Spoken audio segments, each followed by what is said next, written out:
The Silent Watcher, a real-life horror story.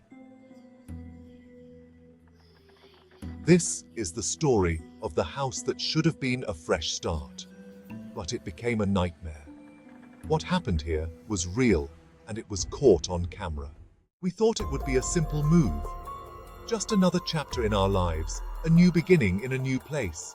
A fixer-upper, sure, but a perfect place to start fresh. We saw potential in every corner, every creaky floorboard. But there was something about the house, something off. It was more than just the age and the wear.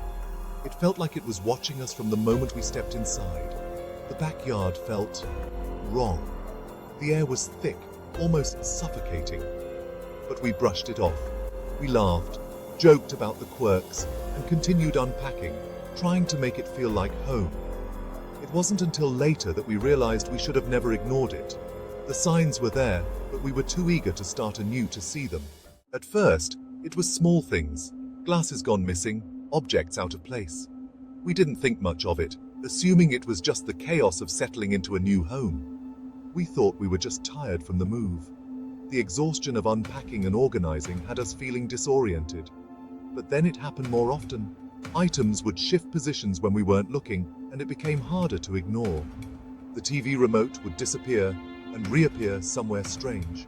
We found it in the fridge once, and another time it was under the couch cushions. We were starting to feel like something was off. The unease grew, and we couldn't shake the feeling that we weren't alone. One night, we heard something, a whisper, coming from the backyard. It was faint, but unmistakable. It sounded like someone talking, a soft murmur that sent chills down our spines. But there was no one there. The backyard was empty, save for the rustling leaves. We stood frozen, hearts pounding, wondering what could be causing these strange occurrences. We set up a camera, thinking we were just paranoid. But when we reviewed the footage, we saw it. Someone was standing outside watching us. At first, we thought it was a trick of the light, but it wasn't. We were being watched by something we couldn't see, but nothing ever there when we looked. And then we found the footprints, muddy, leading right to our back door. We started calling it the Silent Watcher. It never spoke. It just stood there, watching, waiting.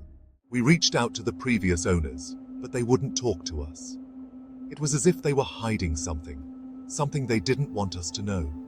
Their silence was deafening and only fueled our curiosity. Then we found out something that made my blood run cold. The previous owner had a child who went missing in the backyard. The article detailed the mysterious disappearance, and the more we read, the more unsettled we became.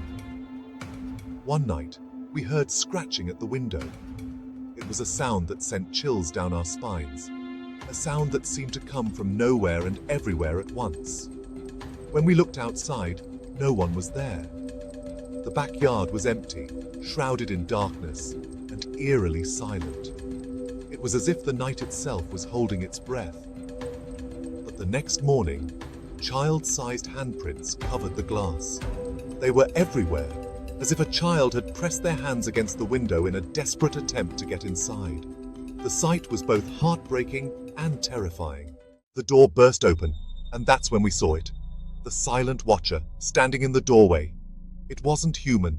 It was the spirit of the child lost and trapped in the house. We never came back, and I still feel it, watching me, waiting for me to return.